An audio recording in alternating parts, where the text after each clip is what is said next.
There are cities whose stories are written in their streets. You can feel them breathing, through the noise of traffic, the sound of laughter, the rhythm of 1,000 lives moving together. Rio de Janeiro is one of those cities. A place that exists in tension between joy and struggle, between paradise and poverty. It is a city born from contrasts, the glitter of Copacabana and the shadows of the favelas, the drums of samba echoing against the silence of inequality. At the dawn of the 21st century, Rio stood at the heart of a nation that was changing.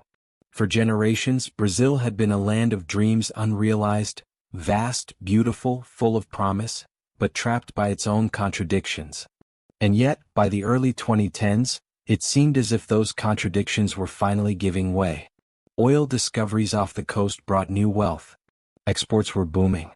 A new middle class was rising, millions escaping poverty after decades of struggle. The world looked at Brazil and saw a future superpower, energetic, modern, optimistic. To Brazilians, it felt as though the country was finally stepping into the light after a century lived in the shadow of others. And so, when the International Olympic Committee gathered in Copenhagen in 2009 to decide who would host the 2016 Olympic Games, Brazil believed it was ready to show the world what it had become. The competition was fierce. Madrid, Tokyo, Chicago, cities of history and wealth. But there was something powerful in Rio's bid, an emotion, a soul. A promise that the Olympic flame would finally burn on South American soil. When the final envelope was opened and the words were spoken, Rio de Janeiro, the crowd erupted. In the streets of Brazil, people cried. Fireworks burst across the night sky. Samba filled the air, blending with the sound of a nation rejoicing. For the first time, the Olympics would come to Latin America. To many, it was not just a sporting event. It was a moment of redemption. President Luiz Inácio Lula da Silva stood before the cameras, his voice trembling with emotion. "This is the time of Brazil," he said. "We showed that we can do it." For a generation that had grown up hearing of other nations' greatness, that phrase meant everything. The world would finally see them, not as the land of carnival clichés, but as a modern, capable, vibrant nation. In the months that followed, Rio began to transform. The Olympic Park was planned in Barra de Tijuca, a district of glass towers and wide avenues. New transportation lines were drawn to connect distant neighborhoods. Architects sketched visions of a new city, sleek, efficient, global. Billions were allocated to construction, to technology, to the dream of perfection. The government promised not only games but legacy. They said the Olympics would leave behind jobs, homes, infrastructure. That the poorest neighborhoods would finally share in the progress that had long passed them by. For a while, people believed. The nation was united by anticipation, by pride, by the belief that the eyes of the world would soon look to Brazil and see greatness. But dreams built on ambition are fragile. And as the years passed, cracks began to show. Costs rose higher than expected. Timelines fell behind. Behind the shimmering billboards and the polished press conferences, a different story was unfolding. One of corruption, of shortcuts, of deals made in the shadows. Whole communities were uprooted to make space for highways and venues. Families who had lived for generations in the same hillside homes were told to leave, their houses marked with red paint. Developers promised compensation that never came. Protests began to spread through the streets, fueled by anger and despair. The slogans painted on the walls became symbols of discontent. "We need hospitals, not stadiums. We need schools, not spectacle." Yet the government pushed forward. To the world, the message remained one of pride and progress. To question the games was to question the nation itself. And so, amid the rising tension, the work continued. Cranes lifted steel under the burning sun. Workers labored without rest. Every delay became a scandal. Every completion a small miracle. As 2016 drew closer, Brazil faced an unexpected storm. The global economy slowed. Oil prices fell. Political crises shook the government. One scandal followed another, and soon the optimism of 2009 felt like a distant memory. But even as politics crumbled, one thing endured: the determination of the people. There were engineers who slept in their offices to meet deadlines. volunteers who joined training programs months before the games, artists and dancers who prepared for the opening ceremony with nothing but passion and pride. They believed in the dream even when it no longer seemed believable. Because for them, Rio's Olympics were more than an event. They were proof that Brazil could still shine, no matter how dark things became. The Olympic torch began its journey across the vast landscapes of Brazil, from the Amazon to the Pampas, from remote villages to crowded cities. Everywhere it went, people came out to see it. Some waved flags. Some cried.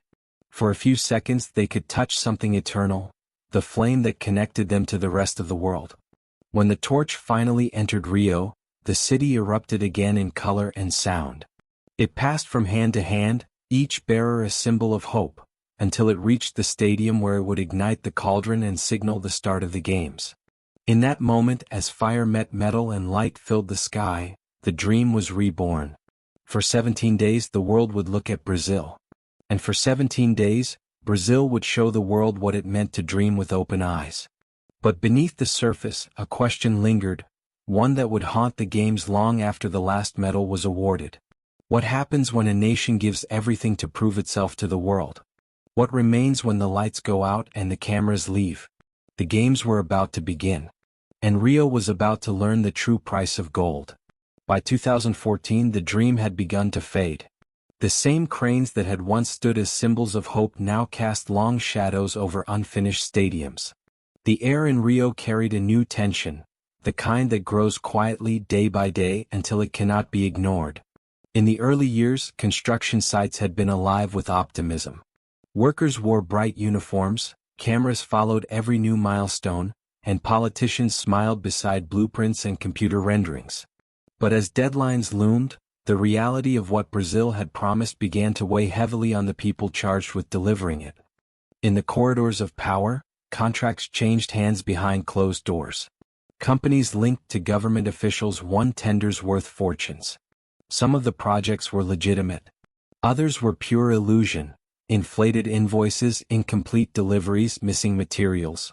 It was a story that Brazilians knew too well, repeated under different names, different governments, but always ending the same way, with the people paying the price. Yet the construction continued. Crews worked under the brutal sun and the heavy rain, laying foundations, pouring concrete, and painting facades that gleamed in the daylight but hid cracks beneath the surface. Behind the official speeches about progress, many knew that the race was not to build excellence, but to finish in time, to have something, anything ready when the world arrived. In the favelas surrounding Rio, life went on as it always had. Families watched the transformation of their city from a distance. Some saw it as a miracle, others as a betrayal. New roads were carved through old neighborhoods, and entire communities were pushed out in the name of urban renewal. Residents were promised compensation and new homes. Many received neither. Their old streets vanished, their houses demolished, their memories buried under asphalt. Meanwhile the protests grew. They began quietly, teachers, nurses and workers demanding fair wages, better services and honesty from their leaders. But soon they became a movement. By 2013, the streets of Brazil's great cities were flooded with millions of voices chanting, "Não vai ter Copa." There will be no World Cup. The anger spread to the Olympics too. People questioned the billions spent on sports while hospitals lacked medicine and schools lacked books. Still the government pressed forward. Officials spoke of legacy, of jobs created, of infrastructure that would benefit future generations. But for many Brazilians those words rang hollow. Legacy meant little when rent was rising, when corruption filled the headlines, when promises evaporated the moment the cameras turned away. And then came the deeper wound, the political crisis. The scandal known as Lava Jato, Operation Car Wash, erupted like an earthquake. It exposed a vast network of bribery and money laundering at the heart of Brazil's political and business elite. Executives were arrested, ministers accused, presidents investigated. Every revelation shook the nation's faith a little more. The same institutions that had promised the world an image of competence and pride were now drowning in suspicion. Through it all the Olympic clock kept ticking. The organizing committee tried to keep morale high. Press releases spoke of progress and innovation. But inside the offices, exhaustion and panic replaced optimism. Deadlines passed, schedules broke, and the budget drained faster than it could be replenished. Each new headline of scandal pushed the dream further from its original meaning. Yet somehow, construction continued. There was a kind of madness in it, a mixture of pride, fear, and stubborn will. The workers called it a luta, the struggle. They said that Brazil would finish the games not because it could afford to, but because it could not afford to fail. Day after day, as the city's problems deepened, teams of engineers, laborers, and volunteers refused to give up. They were no longer building for politicians or sponsors. They were building for the people who had never stopped believing that the games still mattered. In those years, Rio became a paradox. It was a city at war with itself, part festival, part construction site, part protest. To outsiders, it looked vibrant, alive, colorful. To those who lived there, it was chaotic and uncertain, a city trying to balance its image against its reality. When the test events began, the cracks became visible to the world. Water quality in the rowing and sailing venues was dangerously polluted. The bay that should have shimmered under the sun was littered with debris. Athletes complained of the smell, of illnesses, of promises broken. Officials promised swift cleanups. Few believed them. In the Olympic Village, delays pushed preparations to the edge. Plumbing leaked, wiring malfunctioned, rooms were unfinished. Volunteers rushed to repair, clean, and paint before the athletes arrived. It became a race within the race, the struggle to hide imperfection beneath a smile. And then there were the human stories that unfolded away from the cameras. The street vendors who were banned from selling near the venues after decades of earning their living there. The musicians whose samba was replaced by corporate jingles. The children who watched from behind fences as their neighborhoods were sealed off in the name of security. For every billboard showing Rio as the city of the future, there was a wall covered in graffiti declaring, "No future for us." Yet despite everything, there remained an unshakable sense of pride.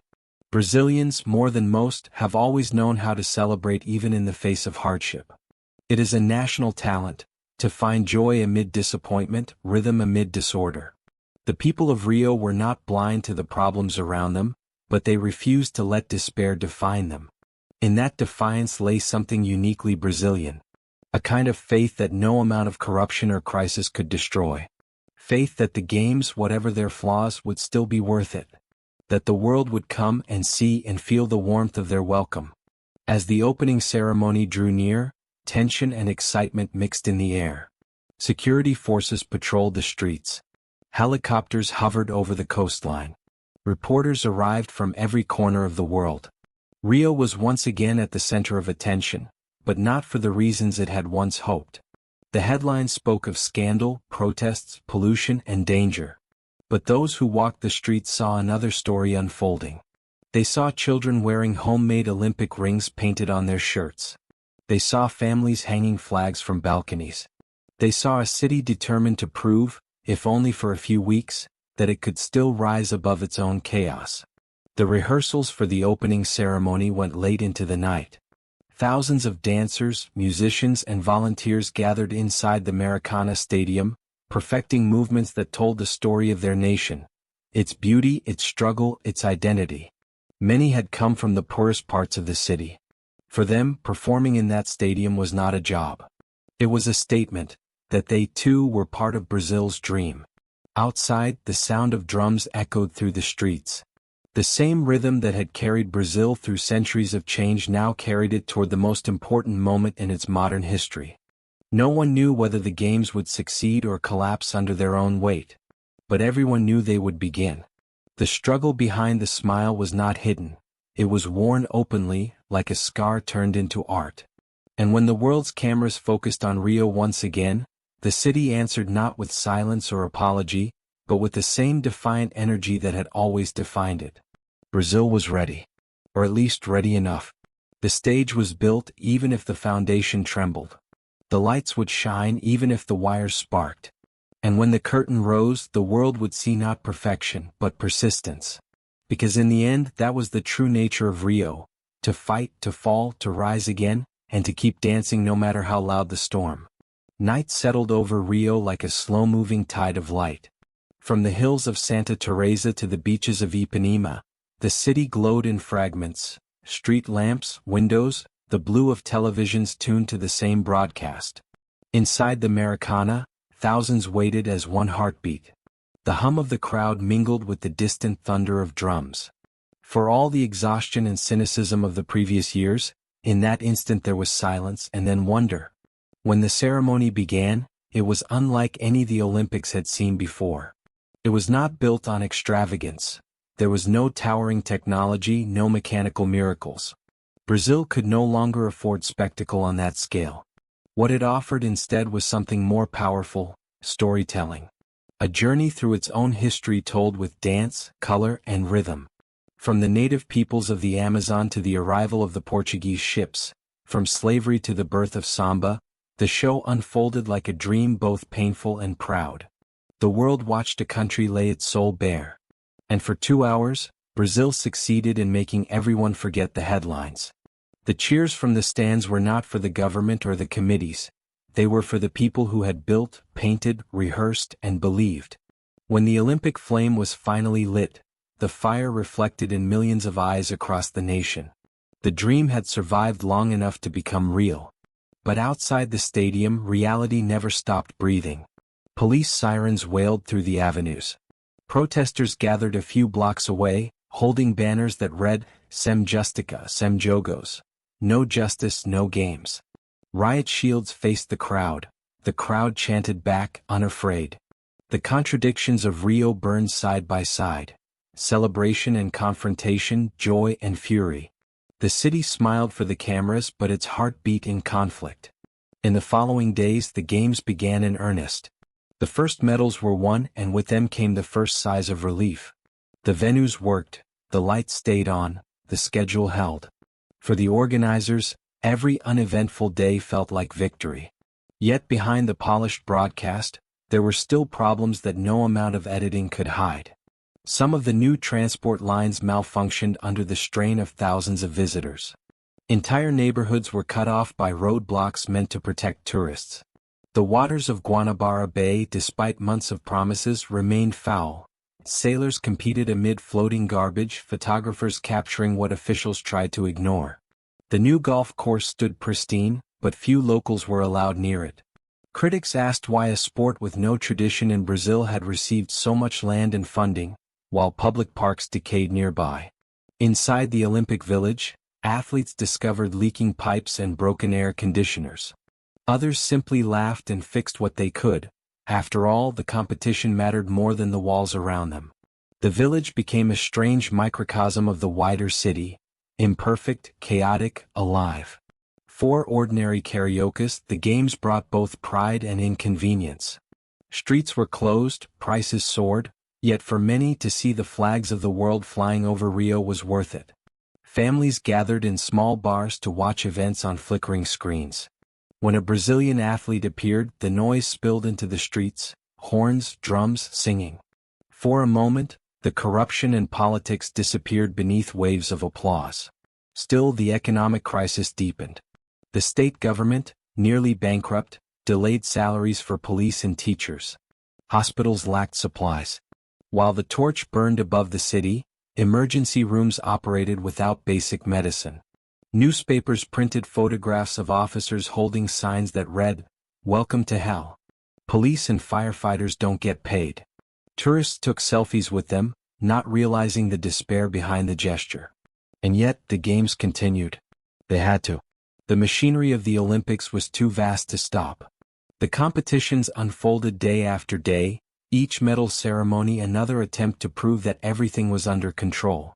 Television audiences saw golden sunlight and cheering crowds.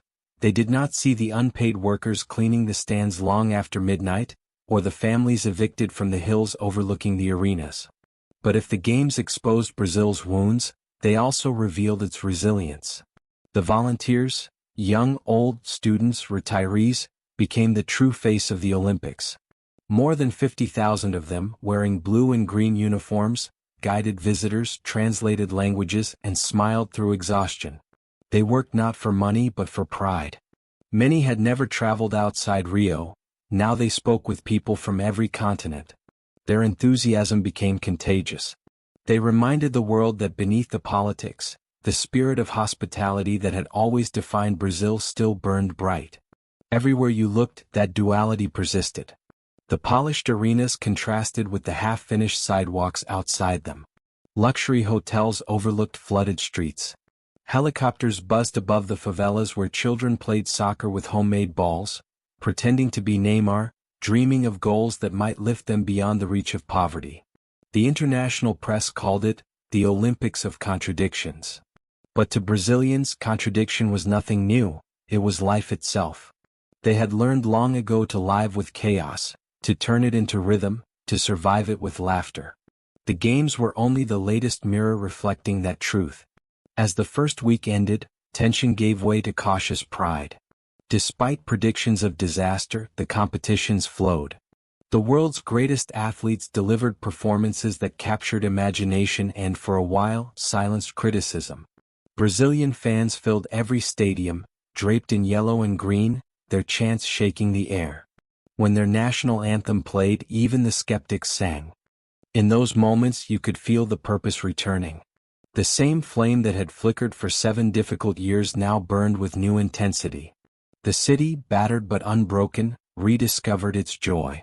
The smile was real again, not perfect, not innocent, but real. Still outside the arenas, life pressed on. The economy continued its descent. The political crisis deepened. President Dilma Rousseff, suspended during the games pending impeachment, watched from a distance. For the first time in modern history, an Olympic host nation's leader was absent from the opening ceremony. It was a silent symbol of how far the dream had drifted from its beginning. Foreign journalists whispered that the Olympics had become an island of illusion, a bright stage floating above a country in turmoil. But inside Brazil, many rejected that cynicism. They insisted that even illusions had meaning, that sometimes beauty mattered precisely because it was temporary. And so Rio carried on. The fans kept singing, the athletes kept competing, and the city kept balancing on the line between triumph and collapse. No one knew which side would win when the flame finally went out. What everyone knew was that they were witnessing something unforgettable, a moment of struggle turned into celebration.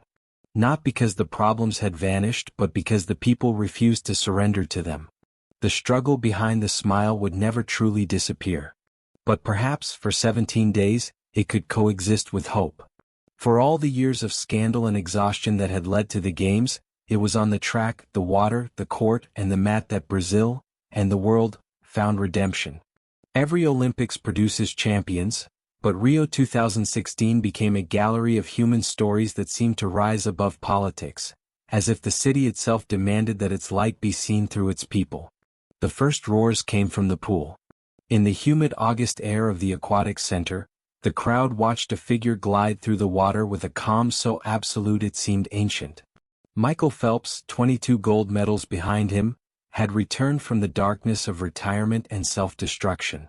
A man once broken by his own greatness now swam as if forgiveness itself were waiting at the wall.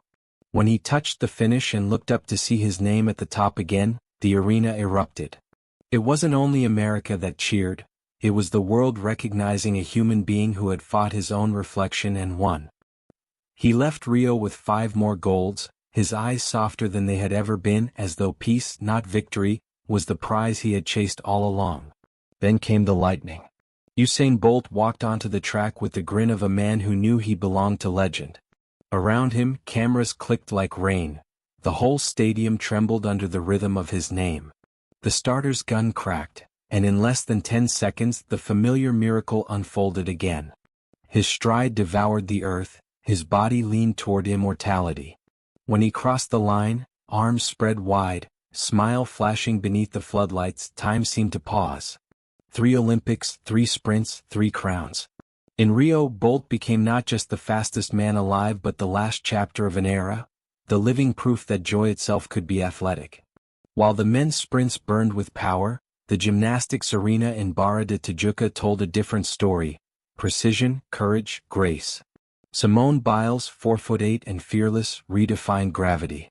Each leap was a rebellion against limits, each landing a declaration that perfection could still surprise the world. When she stepped off the podium draped in gold, little girls across continents saw something change in the shape of possibility. She wasn't just the best, she was the future, compact and unafraid. The stories multiplied.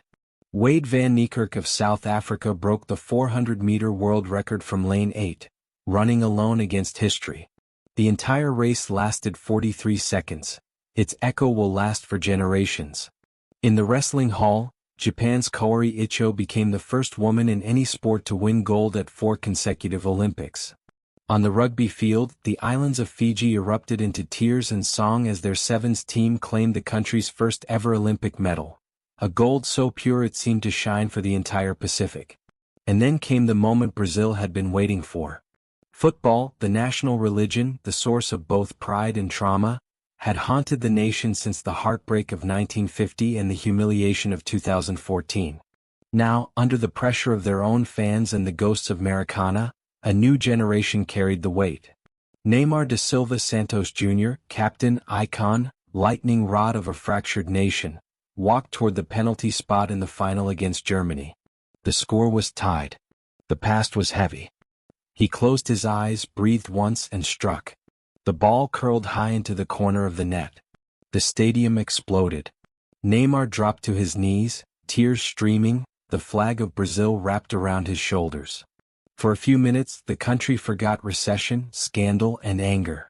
It remembered only pride. The boy from Santos had delivered the gold that millions had dreamed of. Across other arenas, quieter victories unfolded. Monica Puig won Puerto Rico's first Olympic gold in history, crying into her towel while the small island sang her name. Majlinda Kelmendi carried Kosovo's flag for the first time and returned home a champion in judo, her medal shimmering like a sunrise over a young republic. The refugee Olympic team, 10 athletes without a homeland, entered the stadium behind the Olympic flag, and when Yusra Mardini dove into the pool, the crowd understood that the games could still mean something sacred. She swam not for points or records but for survival itself, the same stroke that had saved her life when her boat sank in the Aegean Sea. Each of these stories became threads in a vast tapestry of resilience. They reminded the world that sport, at its purest, is not about nations or sponsors but about people standing at the edge of their own limits. Rio, for all its flaws, had given them a stage. And Brazil, too, found heroes beyond the pitch.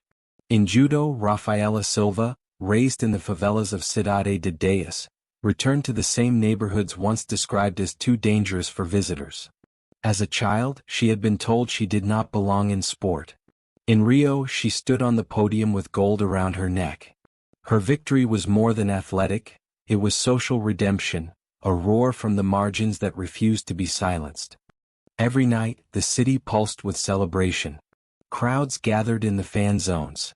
Samba bands turned medal ceremonies into street parties. The official venues closed their gates, but outside, the games continued in music and laughter. For 17 days, Rio forgot its debts. It remembered its joy. Even the rain, when it came, felt like applause falling from the sky.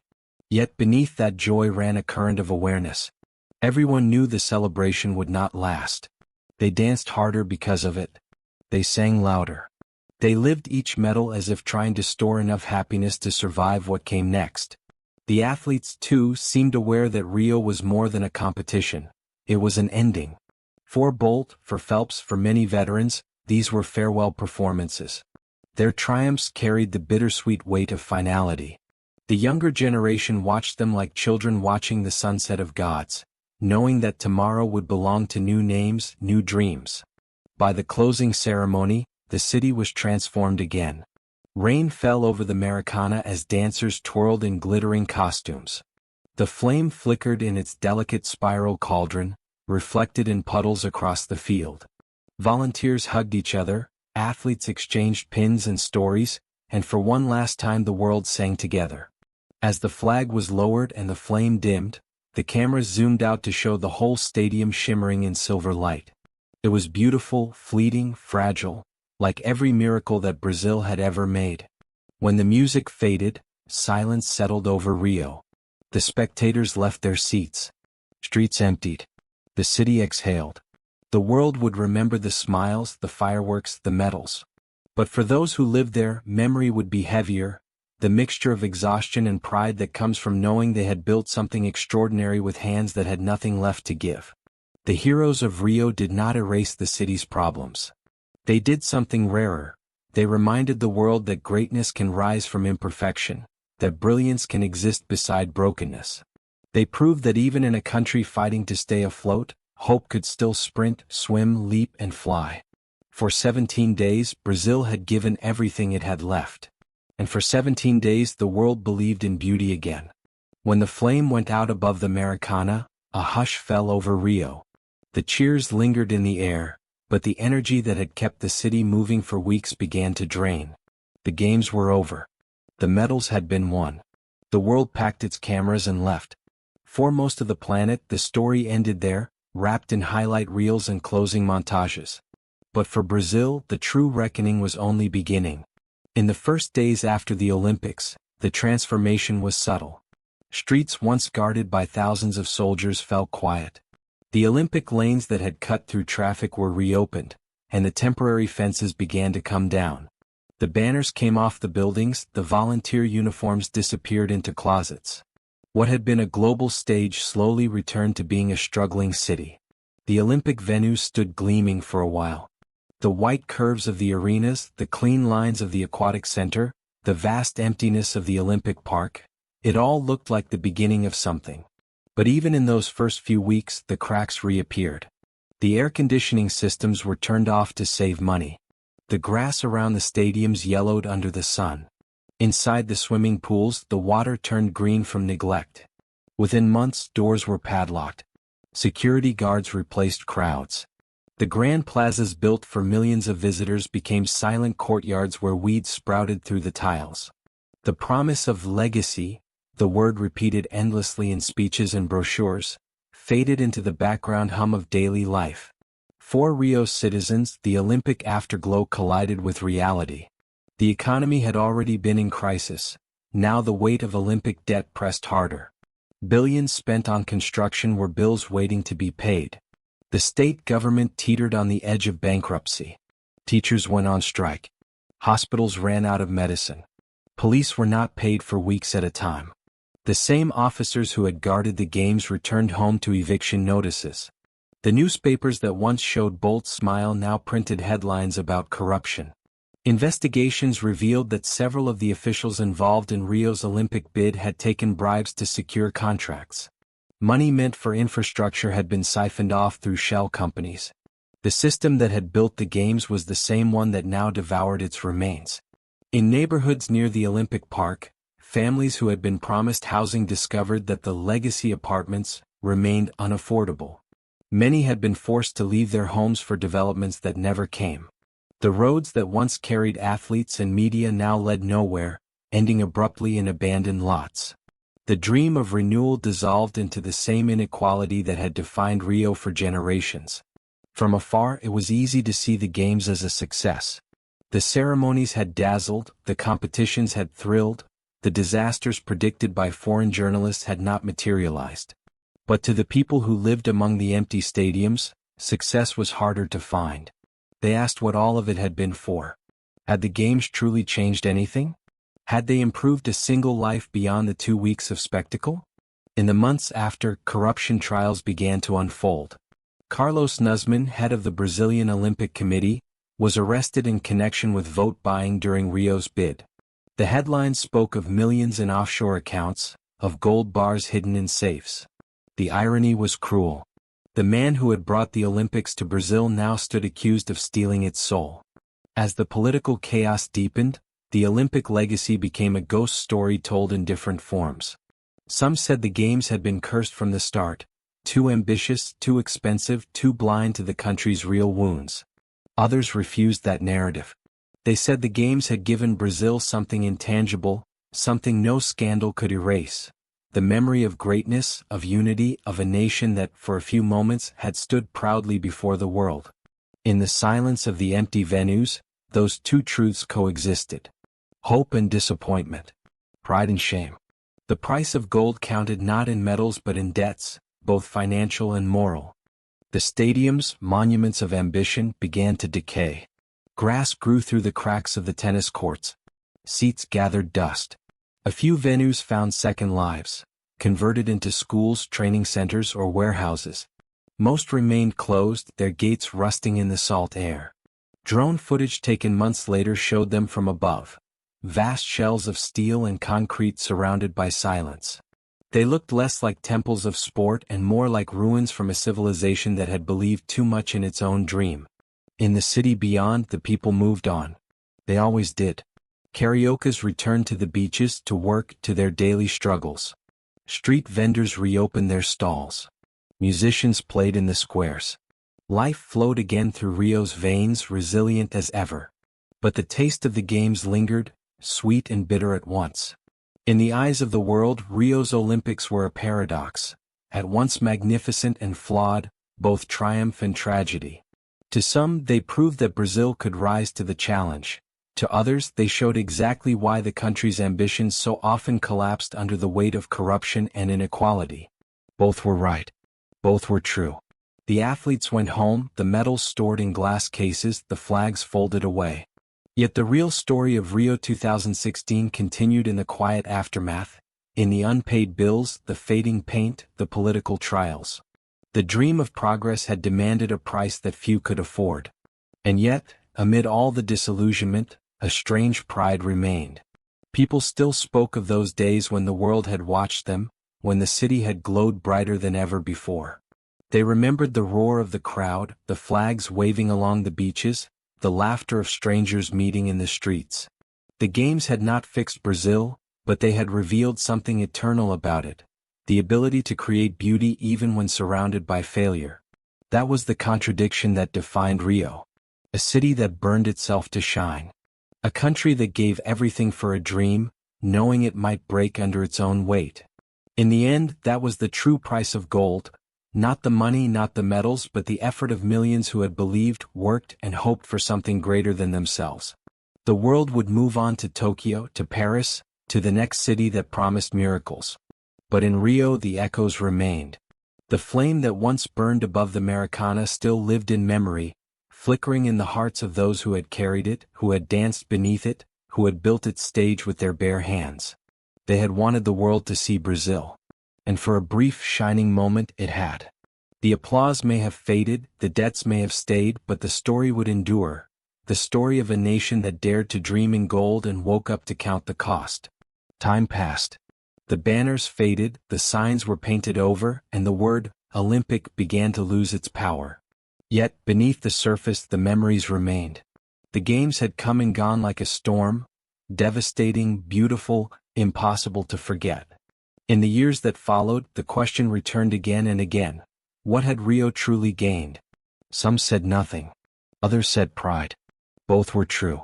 Economists measured failure in numbers. Empty stadiums, unpaid debts, unkept promises. But history measures differently.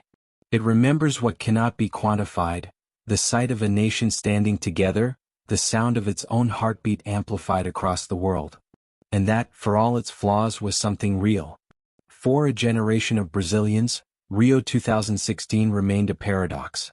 It was both triumph and tragedy, joy and disappointment, glory and ruin. It showed the world the best and worst of what humans can build when they chase beauty without balance. If you walk today through the Olympic Park, you can still hear echoes. The laughter of volunteers. The chants from the stands. The announcer calling a name as the crowd erupts. Wind blows dust over the empty courts, but the ghosts of movement linger. They remind you that nothing truly disappears. It just changes shape. The games taught Brazil a lesson that every nation must eventually learn. That greatness cannot be manufactured by spectacle alone. It grows quietly, from justice, from education, from the dignity of ordinary life. For 17 days the world admired the surface. But real strength, Brazil discovered, lies beneath. The resilience of a people who, even after disillusionment, refused to stop dancing. Because in the end, that is what survived. Not the infrastructure or the slogans, but the rhythm. The same rhythm that has always carried Brazil forward. The beat of drums echoing through hardship, the laughter that defies despair, the beauty of a nation that never forgets how to celebrate itself, even in its lowest moments. Rio did not keep the gold it chased, but it kept the memory. And sometimes, memory is more lasting than monuments. In the years since, other cities have bid for the games with the same ambition, the same promises. They will build their stadiums, light their torches, and tell their stories. And somewhere in their planning rooms they will whisper Rio's name, half in admiration, half in warning. Because Rio taught the world that dreams can inspire nations, but they can also consume them. That pride can lift a country to the heavens and debt can pull it back to the ground.